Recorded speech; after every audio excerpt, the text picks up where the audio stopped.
شداد کا واقعہ۔ کہتے ہیں کہ شداد دنیاوی لحاظ سے کتنا بڑا آدمی تھا۔ اس کے بارے میں ایک عجیب روایت میں نے پڑھی کہ شداد پیدا ہوا تو ایک سمندر میں اس کی ماں سفر میں تھی، کشتی میں بیٹھ کر جا رہی تھی۔ راستے میں طوفان آیا جس کی وجہ سے کشتی سمندر کے تھپیڑوں میں آ کر برباد ہو گئی۔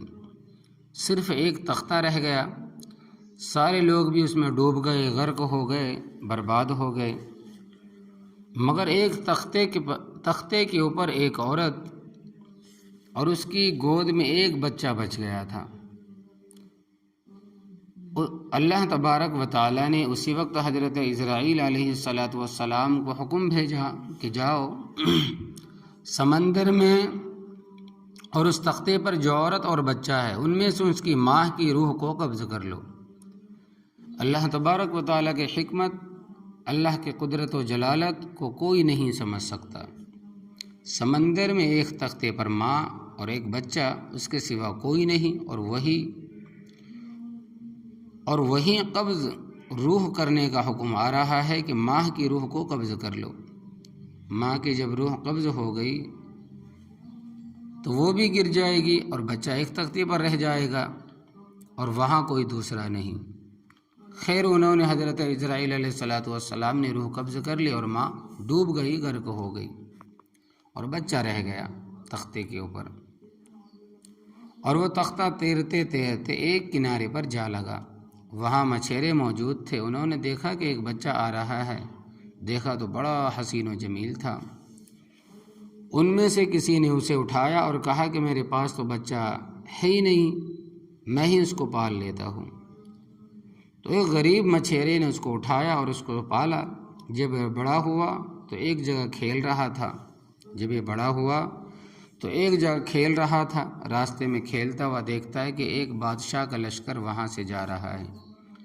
اس لشکر میں ایک آدمی تھا جسے کہیں سے ایک سرما ملا تھا، لیکن یہ سرما اپنے اوپر آزمانے سے پہلے یہ چاہتا تھا کہ کسی اور پر آزماؤں، اس لیے کہ معلوم نہیں تھا کہ یہ سرما کیسا ہے۔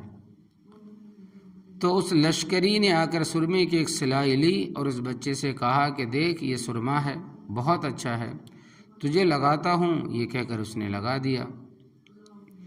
جب اس بچے کو سرما لگایا تو اسے زمین کے خزانے نظر آنے لگے، لیکن تھا وہ بہت چالاک، اس لیے کہ یہی شداد بننے والا تھا۔ تو اس بچے نے چیخنا شروع کر دیا، خوب زور زور سے چیخا۔ جب زور زور سے چیخا تو یہ آدمی پریشان ہو گیا، اسے کچھ ہو گیا ہے، کچھ مصیبت آ گئی ہے۔ سرما اسے فٹ نہیں ہوا، آنکھ اس کی ضائع ہو گئی، اس لیے سرمے کی تھیلی وہیں چھوڑ کے بھاگ گیا۔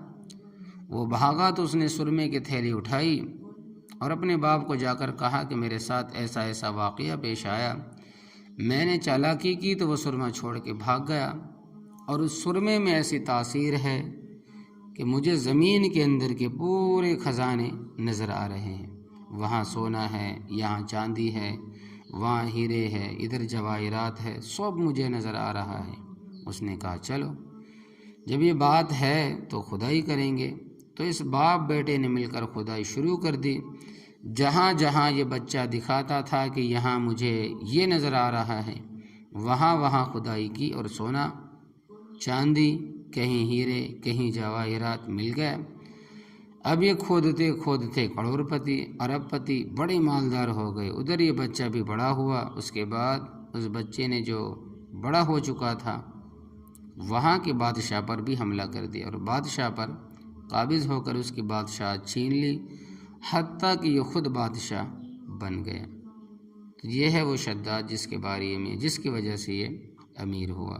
اب آگے سبق میں، آگے قسط میں آپ سنیں گے کہ شداد کا انجام کیا ہوا۔